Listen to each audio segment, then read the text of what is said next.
Hello everyone and welcome to Wildcard Wednesday. Thank you so much for joining us today. We appreciate you taking some time out of your day.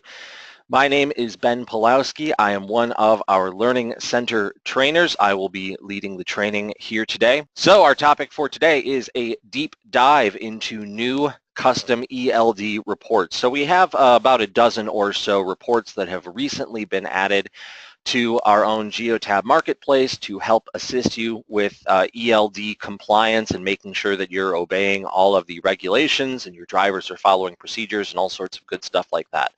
So we're going to get into the marketplace a little bit and take a look at these new custom reports that you can use and add into your database, and we'll show you how to do that as well. Along on the call with me is my fellow trainer, Shay Green. She's able to answer any questions that you have at any point during the training, so you can just type those into the questions box, and we'll also have some time for questions at the end of the webinar here today. So let's jump in a little bit. So these reports are all found in the Geotab Marketplace, and if you're not familiar with the Geotab Marketplace, basically it's an online hub to highlight all of our different partners, all of the different add-ons available for Geotab, whether that's hardware add-ons, software add-ons, different integrations into the database, partners who specialize in routing, mobile apps, if you're looking for temperature monitor for your refrigerated trucks. So really, if you're in your database and you're wondering if there's more that you can do, if you can expand on what's there already, you want to make sure to check out the Geotab Marketplace. All of the reports that we're going to look at today are found in the Marketplace, and I'll jump in there for a second. You'll all get a copy of this deck, by the way, and it has a link to the Marketplace and all of the individual reports.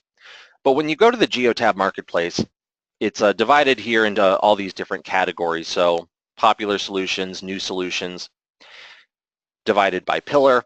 And here under solution types, we have custom reports.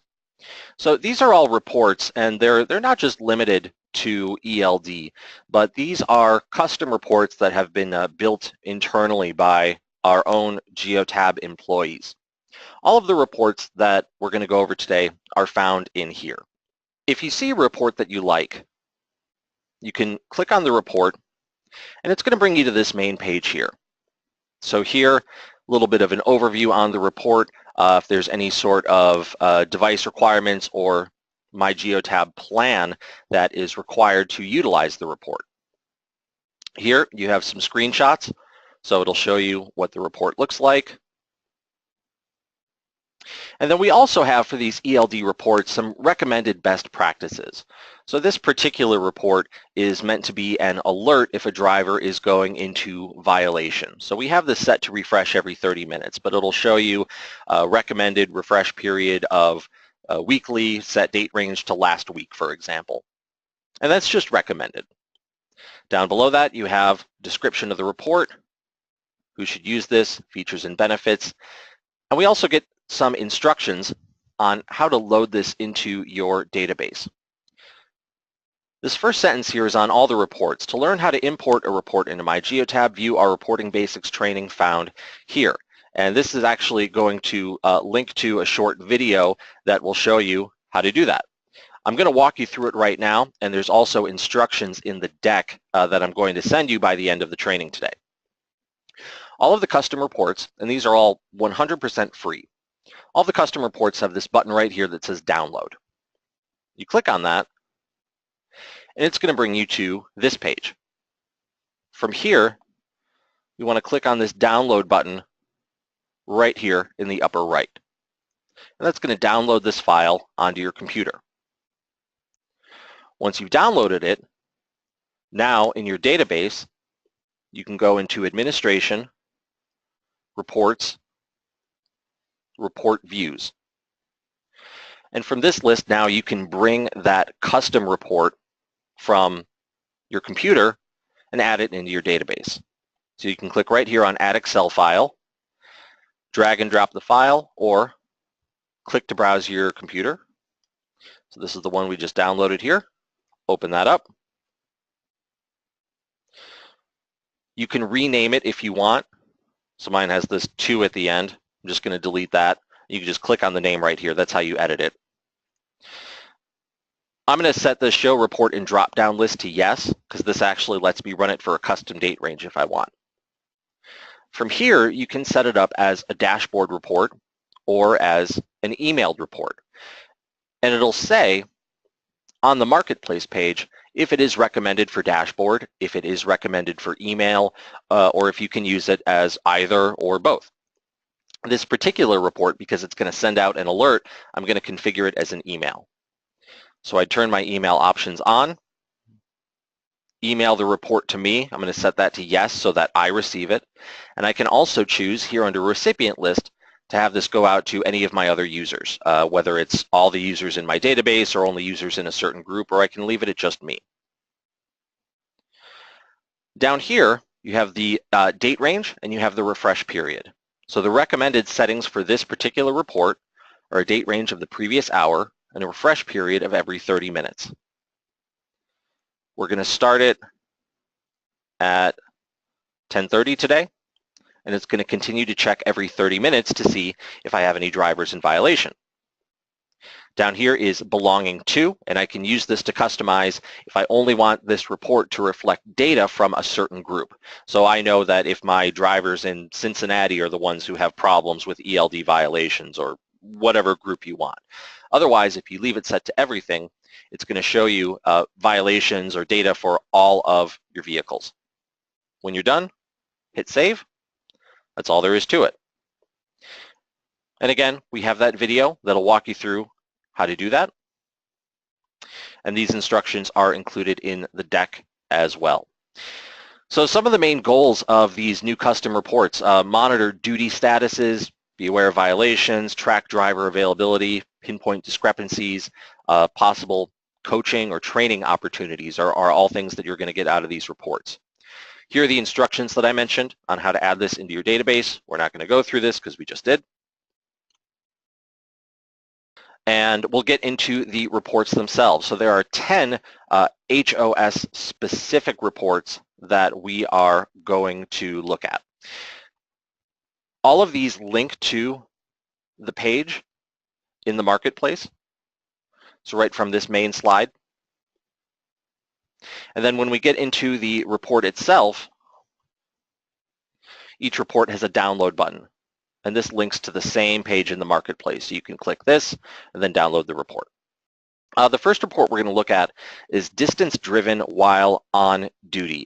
This report identifies instances where a driver's duty status was on and the vehicle was driven. So that is something that you want to keep an eye on because, well, that shouldn't happen. If a vehicle is driving, they shouldn't be on duty. They should be on the drive line. So this is going to point out any potential issues that you may need to research or even contact your support rep for assistance with that. This report is configured as a dashboard report. So this is the graphic that will show up on your dashboard if you use this. And this is actually giving you two pieces of information. A little blue dot here, which would show as a line graph for multiple drivers, is going to show you the number of times they were on duty and had mileage. And that's this axis over here on the right.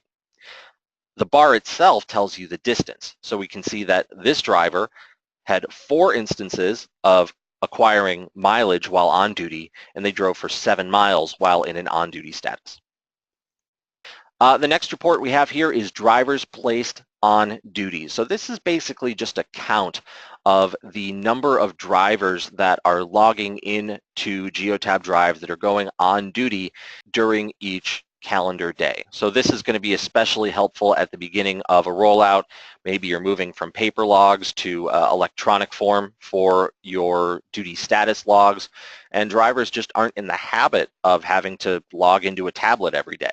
This is a way to keep an eye on that and make sure that everyone is logging in and going on duty that should be. If you are going to use this report, you want to make sure that drivers are logging in and out of the system every day, that they should be logging out at the end of the day in order for the report to work properly. So this is a good indicator, again, at the beginning of a rollout, make sure that everyone is doing what they should be doing. The next report we have is Severe HOS Violations Cost Report. And this is looking for what's termed egregious violations. An egregious violation is considered to be when a driver is 3 hours or more beyond their driving limits. Potential fines for those egregious violations are $16,000 for the carrier and $3,750 for the driver. So this report is looking at the violation they had, and again, if it's 3 hours beyond the limit, whether that is driving beyond their 8 hours before taking a rest break, exceeding their 11-hour driving limit within a day, or exceeding their 14-hour driving window. Gives you a sum of the company penalty, the sum of the driver penalty, and then you have this graphic here that will appear on your dashboard. HOS Driver Violations Alert Report. This is the one that we just loaded into our database. So this is looking to see if you have any drivers that are in violation of their duty status limit. So again, that would include their 8-hour limit of not taking a rest break, their 11-hour maximum drive time, their 14-hour driving window, and even their cycle limits, 60 hours in 7 days or 70 hours in 8 days. This report is designed so that this will email out if you had a driver go into violation within the previous 30 minutes.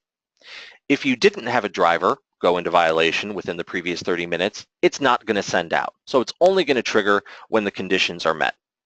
You could use this report as a dashboard. I probably wouldn't recommend it because you want to be alerted as soon as it happens or as close to it as possible. And when you receive the emailed report, it's going to look like this. Total HOS violations. So this is just a count of the number of violations that you have across your fleet. So this is useful to pinpoint, again, potential training or potential coaching opportunities. Here, for example, we have 10 instances of driving beyond their 8-hour rest limit. So they worked beyond 8 hours without taking an off-duty break for at least 30 minutes. Maybe that's a coaching opportunity, and I need to remind the drivers and work with the drivers and monitor that a little bit more closely. So this is just going to pinpoint those opportunities and areas for improvement. Excessive personal conveyance. This is looking at the amount of miles that a driver spent in a personal conveyance status. Now, this is something that you have the option to give to the driver. You don't have to allow the driver to have access to personal conveyance. That's something that's configured in the database as part of that driver's user settings. If you do allow personal conveyance, if you choose to do that, then you can use this report to see how many miles are being accumulated in that personal conveyance status. This report is hours gained. So this report is useful for any drivers who are on the 60-hour 7-day rule set or a 70-hour 8-day rule set. Those rule sets are based on a rolling 7 days, meaning that when you get to the 7th day, the first day is going to fall off, and those hours are going to become available again. Same thing on 70-hour 8-day. So this is just looking at basically at midnight tonight or the next day, these are the hours that you are going to gain back and that are going to be available to you again. Again, you only can use this. This is only compatible with the 60-hour 7-day or the 70-hour 8-day rule sets only. So make sure that you're on those if you're going to use this report. Off-duty to drive highlights instances when a driver immediately goes from off-duty to drive. This is worth pointing out for a couple reasons. So number one, this might happen when someone is doing a yard move in the vehicle. That's a coaching opportunity about, number one, making sure that your drivers are logging out of the app at the end of the day, and also making sure that, if necessary, they are applying the yard move exemption. Another reason why this is something that you want to highlight is that drivers shouldn't be going from off-duty to drive because they should be doing their DVIR inspection pre-trip. So they should be going from off-duty to an on-duty status, then into drive when they exceed 5 miles per hour. So this is going to highlight the driver and the number of instances when they went from off-duty directly onto the drive line. Unverified logs. This report displays drivers who have not yet verified their logs and the number of logs, the percentage of logs rather, that remain unverified. So after a driver completes their day, when they go to log out of the app, and it's also going to happen when they log into the app, the driver is going to be prompted to verify their logs. Basically, look over the logs, make sure that everything is all right, make sure that everything is in order, and they hit the button that says verify. Drivers only have 14 days to do this. After that 14-day window, the driver will no longer be able to verify their log, and the carrier is going to be required to annotate those logs, which has to be done manually. Again, the driver is prompted to do this both when they log in and when they log out of the app. So there shouldn't be any problems with them remembering to do it, but sometimes you get surprised. So this just shows you the percentage. In this instance, we have 87% of logs have been verified. 13% of logs are unverified, so the driver needs to take care of that. Small fleet driver payroll is essentially a time card report. This is a report that's recommended to be used for fleets of 50 or fewer drivers, but this is going to give you essentially a time card breakdown: the driver, the date, their clock in time, and their clock out time. So when they first logged into the app, when they logged out of the app, and it's even going to show you time spent in individual statuses. So how much time spent on duty for each day, their driving time for each day, and their off-duty time for each day. So those are the hours of service specific custom reports. We also have two reports that are related to DVIR, which is your driver vehicle inspection report. Again, the driver should be performing both a pre-trip and a post-trip inspection. This is required by law. So the driver is expected to inspect the vehicle, take note of any defects, make repairs if they're able or if necessary, and they have to certify that the vehicle is within compliance. We also, we do have a video that gives an example of a driver walk-around of a driver inspection, so be sure to check out our YouTube channel if you want to take a look at that.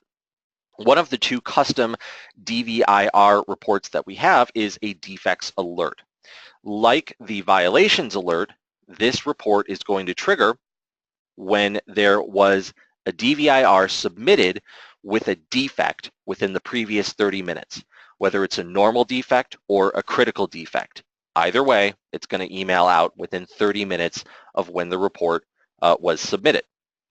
If there are no defects within each 30-minute span, the report just isn't going to send. Again, this is best to be used as an email report. That is the recommended setup for this one. The other DVIR report that we have is problematic DVIR, and this report is going to highlight instances where either a pre-trip or a post-trip inspection did not take place. So you can see here, explanation, you had a post-trip detected without a preceding pre-trip inspection, and then you have the opposite. We had a pre-trip inspection, but there was no post-trip inspection. Both a pre-trip and a post-trip inspection are required by law, so we need to make sure that the drivers are doing both of them. We have one last report we're going to take a look at here. This is an IFTA custom report. This is an IFTA troubleshooting report. So IFTA is the International Fuel Tax Agreement. The point of IFTA is to log miles driven within each state or province or jurisdiction, and then the carrier is responsible for taxes based on miles driven within those different areas. When we calculate IFTA mileage, we're basically doing it in two ways, and we're reconciling the two methods. We're looking at the odometer of the vehicle, and we're also looking at GPS, and we're essentially comparing those numbers and reconciling them on the back end through our own logic. Sometimes you get a significant variance between mileage that's calculated from odometer and mileage that's calculated from GPS. This report is designed to highlight variances that may be of some concern. These variances can be caused by a couple different factors. It could be even something like the tires being underinflated. That's going to have an effect. on the mileage recorded by the odometer. There's also an inherent variance with odometer mileage, but if you're seeing these numbers that are maybe above 5%, and you can actually type into this report yourself what you want each level to be, then that's something where you'd probably want to open up a support ticket with your support rep, and that's something that one of our support techs can take a look at and see why we are getting such a large discrepancy between the odometer mileage and the GPS mileage. So those are our custom reports that are new in the Geotab Marketplace, geotab.com/marketplace. I see that we've had some questions coming in. Shay, what are some of the questions you've received? There was a question regarding that they were informed that only a post-trip is required. So if you could just confirm. Yeah, drivers are required to do both a pre-trip and a post-trip inspection. I'm not sure if that's something that was recently changed, but yes, I can tell you that both of them are required. And then we actually did get a couple of questions about the DVIR report as well. Does the report actually mark what is a critical defect versus what is not? And would it be indicated to the driver if it's safe to drive the vehicle? So the Defects Alert DVIR is going to show you if it is a normal defect or if it is a critical defect. In terms of the vehicle being safe to drive, I mean, that's something that's really at the driver's discretion, and it's the driver's responsibility. If the driver deems the vehicle safe to drive and it's not safe to drive, I mean, that's something if they have to go into a DOT roadside inspection, the driver is going to be responsible for that. If the vehicle is not safe to drive, it's up to them to either make the repair or make sure that they are in a vehicle that is safe to drive. Let's see. And then another question we had was just, could you clarify if the software accounts for Canadian hours of service are also included in the app? Yes, I believe that those Canadian rule sets are currently in beta. I'd have to double check that quickly here, but I know that we will be offering support for Canadian rule sets for both the Canada Cycle 1, 7-day rule set, Canada Cycle 2. It doesn't look like they're in the database right now, but I know that those are on the roadmap, and they will be coming soon. So we've had some other questions that are coming through here. So if more than one person drives the truck, does each driver have to do a pre-trip and a post-trip inspection? No, if you have, I don't believe so. If you have co-drivers in the vehicle, I mean, when the driver starts their trip, they should have to do the inspection on it, but you wouldn't have to do two drivers each doing an inspection at the same time. If both inspections are required, then why is there a skip option? You might run into, I mean, maybe there's a problem with the app and the app crashed or the tablet shut down and you just did your DVIR. And you might want to skip it because you just performed the DVIR. We also, I mean, even for training purposes, when we're demonstrating the app or when we're doing a training session on the app, we might not do a DVIR inspection every single time. So it does give you the option to skip it, but it is required. Just looking through the questions here. So just want to confirm that these reports are usually used for truck drivers driving long distances. Yeah, that's right. So basically we're looking at drivers of commercial motor vehicles of over 10,000 pounds.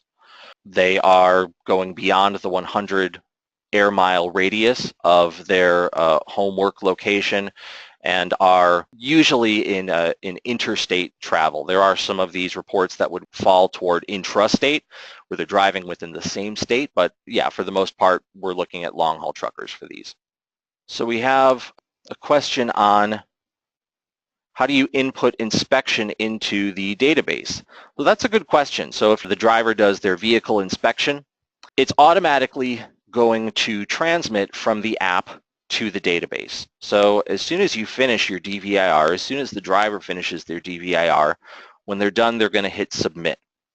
And pretty much instantaneously, assuming that they're in an area where they have cell coverage, that information is automatically going to send from the app, from the driver out in the field, into the database, and the admin will be able to retrieve it there. We have a question. I thought that even if a driver put themselves on, the vehicle would detect movement and automatically put them back in drive. Is that not correct? Yeah, that is correct. So that's going to happen automatically. When the vehicle detects movement, when the vehicle goes above 5 miles an hour, it's automatically going to put that driver onto the drive line. So there's no action required. There's nothing else that the driver needs to do. When they hit 5 miles an hour, they're going to be in drive.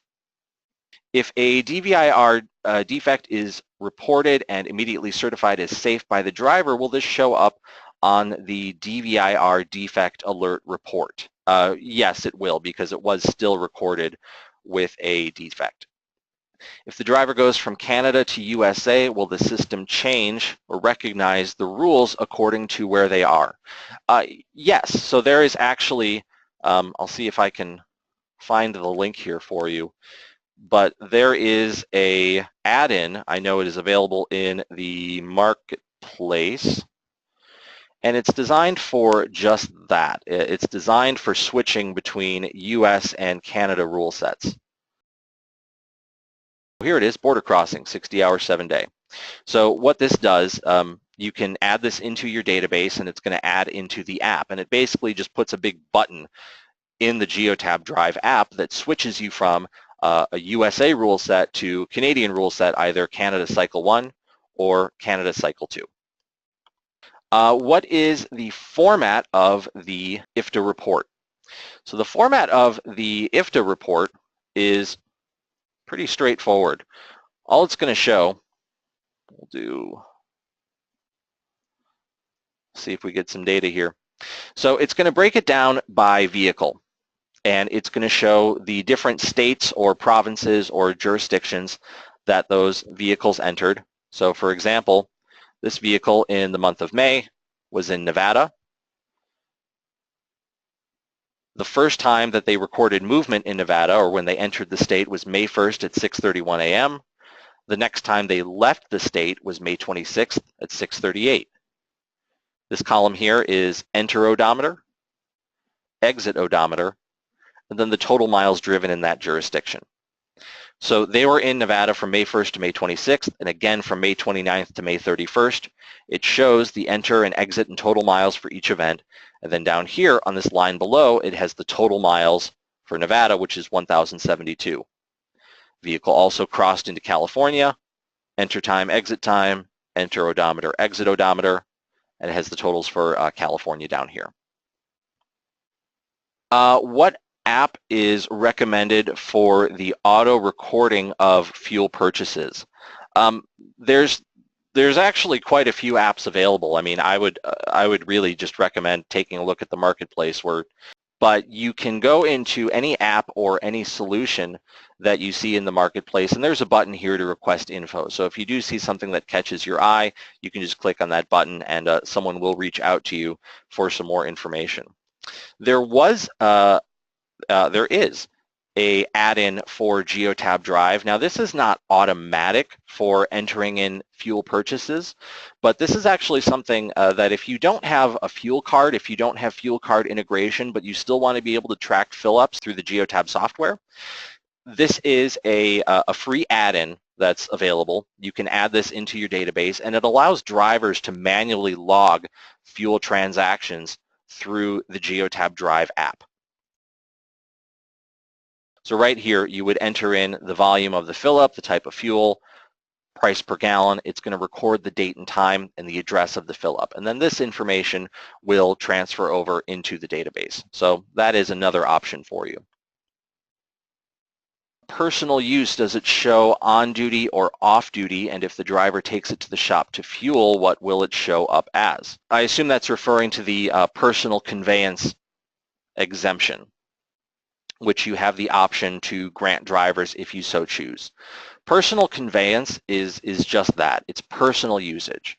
So it might be if the driver is going to take their truck and they're going to drive to get dinner after they've completed their work for the day. They'd have to unhitch the trailer in order to do that.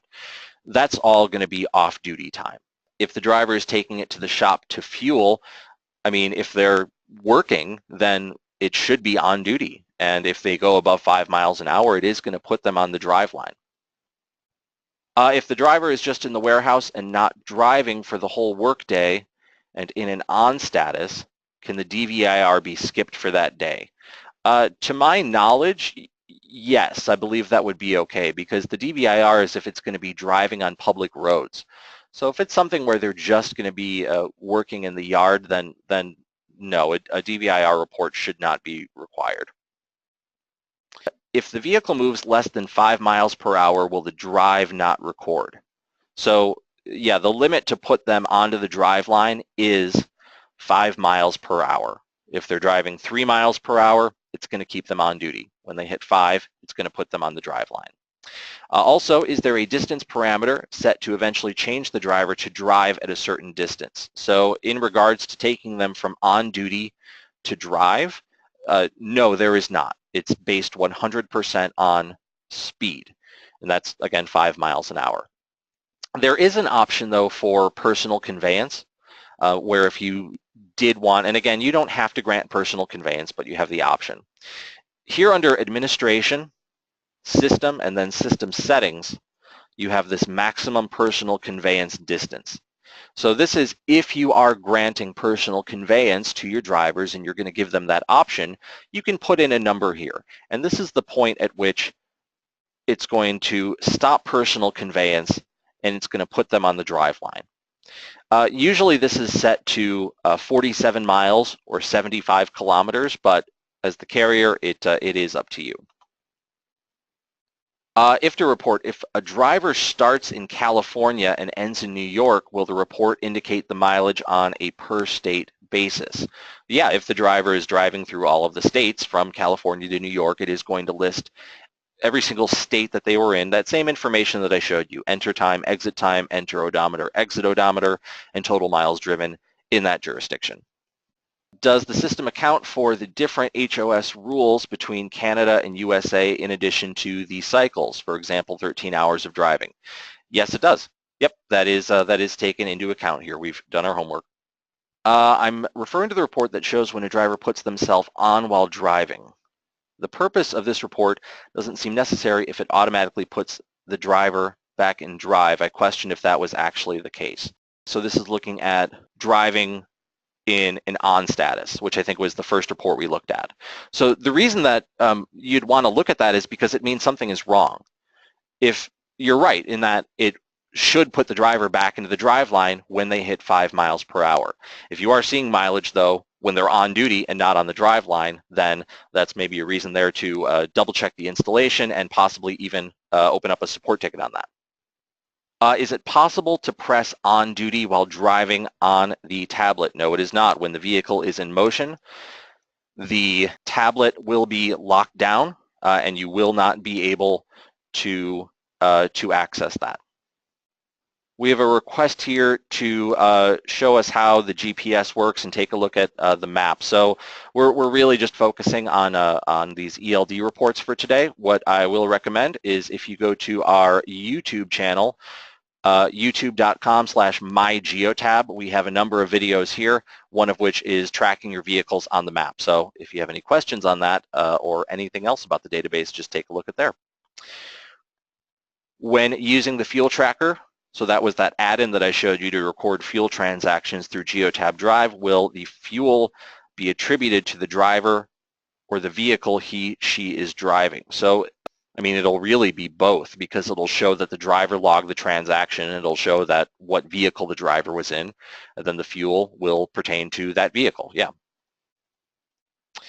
Does the driver need to be logged out to apply personal conveyance or yard move? No, they don't. They can be logged into the app.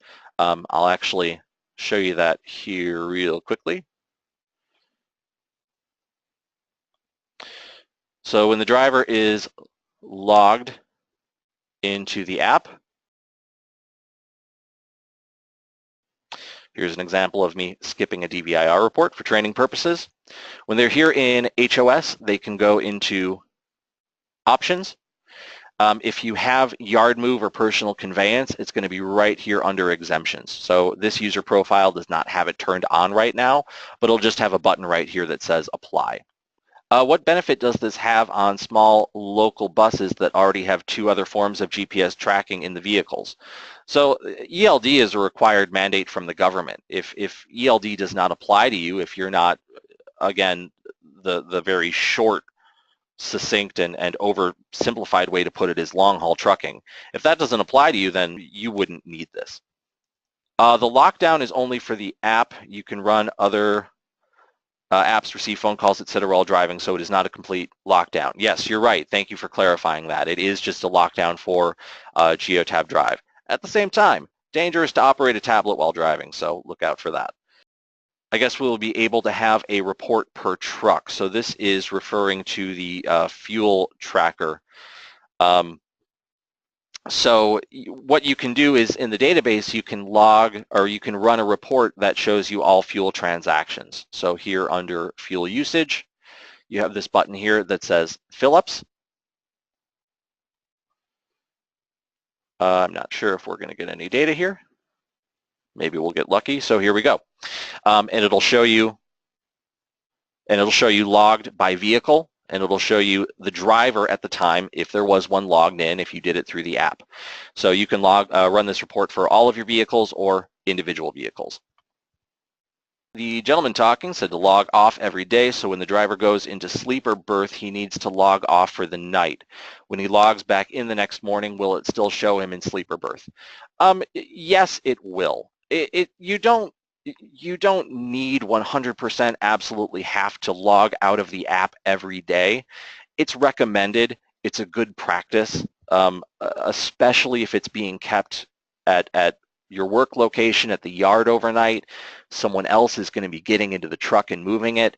Yeah, you want to make sure that the driver logs completely out of the app, or else it's going to create drive logs for that driver. If it's something where, you know, they're parked wherever they are and they're sleeping in the truck, it's not as crucial. That's the reasoning for that. Does the vehicle need to be stopped to switch from Canadian to American rule set and vice versa at the border? Yeah, the app is in lockdown when in motion. So yes, the vehicle would need to be stopped in order to use that add-in and change the rule set. All right, so it looks like those are all of the questions that we have received here. If we didn't answer a question to your satisfaction, please reach out to us or reach out to your support rep or whoever that is that you contact, and we'd be more than happy to follow up with you and make sure that everyone is clear on anything. Lots more to come on ELD in the coming months for Wildcard Wednesday. Thank you all so much for joining us today. This was actually a record for the number of people who registered and the number of people who attended. There were well over 100 of you, so thanks for joining us. We appreciate it. Please make sure to check out geotab.com/blog. We are always adding new content, especially on ELD items these days, so be sure to check that out for more information. Thank you all so much for attending. We appreciate you taking time out of your day. My name is Ben Pulowski. Appreciate you joining us, and have a great day, and have a wonderful week.